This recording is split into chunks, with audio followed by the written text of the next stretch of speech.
Perkembangan politik di masa liberal. Bangsa kita sebenarnya adalah bangsa pembelajar. Indonesia sampai dengan tahun 1950-an telah menjalankan dua sistem pemerintahan yang berbeda, yaitu sistem presidensial dan parlementer. Tidak sampai 1 tahun setelah kemerdekaan, sistem pemerintahan presidensial digantikan dengan sistem pemerintahan parlementer. Hal ini ditandai dengan pembentukan Kabinet Parlementer pertama pada November 1945 dengan Syahrir sebagai Perdana Menteri. Sejak saat itulah terjatuh bangun Kabinet Pemerintahan di Indonesia terjadi. Namun, pelaksanaan sistem parlementer ini tidak diikuti dengan perubahan Undang-Undang Dasar. Baru pada masa Republik Indonesia Serikat, pelaksanaan sistem parlementer dilandasi oleh konstitusi, yaitu Konstitusi RIS. Begitu juga pada masa demokrasi liberal. Pelaksanaan sistem parlementer dilandasi oleh UUD sementara 1950 atau dikenal dengan Konstitusi Liberal.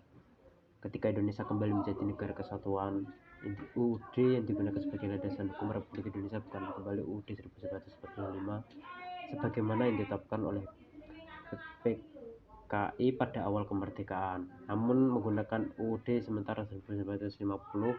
Sistem pemerintahan negara menurut UUD sementara 1950 adalah sistem parlementer. Artinya, kabinet disusun menurut pertimbangan kekuatan kepartaian dalam parlemen dan sewaktu-waktu dapat dijatuhkan oleh wakil-wakil partai dalam parlemen. Presiden hanya merupakan lambang kesatuan saja.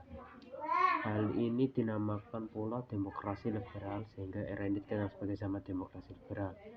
Sistem kabinet pada masa ini berbeda dengan sistem kabinet RIS yang dikenal sebagai Zaken Kabinet. Salah satu ciri yang nampak dalam masa ini adalah sering terjadi penggantian kabinet. Mengapa sering terjadi pergantian kabinet?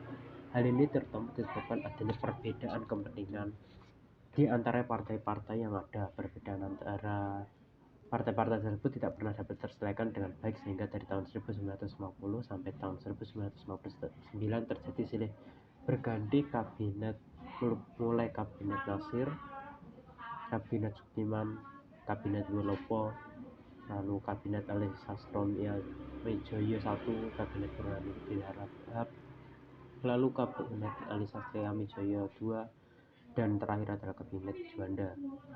Kalau kita perhatikan garis besar perjalanan kabinet di atas, nampak bahwa mula-mula Masyumi diberi kesempatan untuk memerintah.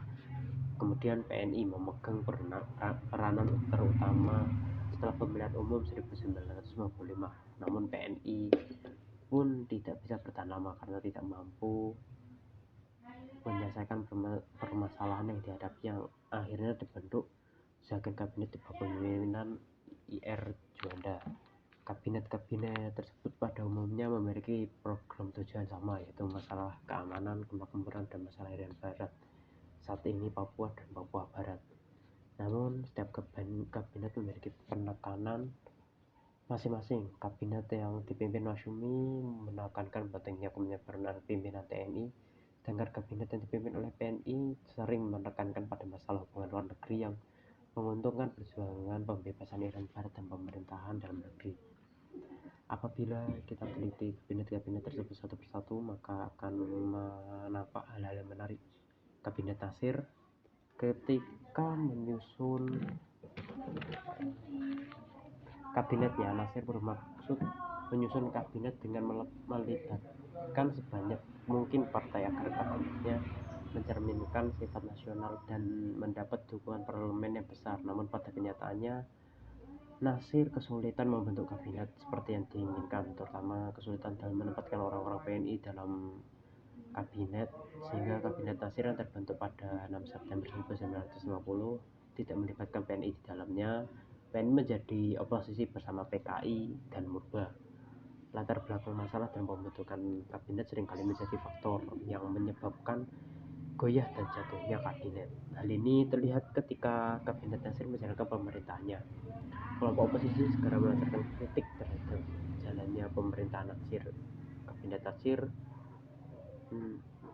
dihadapkan pada mosi Hadikusumo dari PNI yang menuntut agar pemerintah mencabut peraturan pemerintah nomor 39 tahun 1950 tentang pemilihan anggota lembaga perwakilan daerah, lembaga perwakilan daerah yang sudah dibentuk atas dasar peraturan pemerintah nomor 39 tahun 1950 oleh kabinet datang supaya diganti dengan undang-undang yang baru yang bersifat demokratis, karena dalam PP nomor 39 dalam menentukan pemilihannya dilakukan secara bertingkat berdasarkan pemungutan suara di parlemen. Mas Hadikusumo mendapat dukungan dari parlemen. Hal ini menyebabkan Menteri Dalam Negeri mengundurkan diri.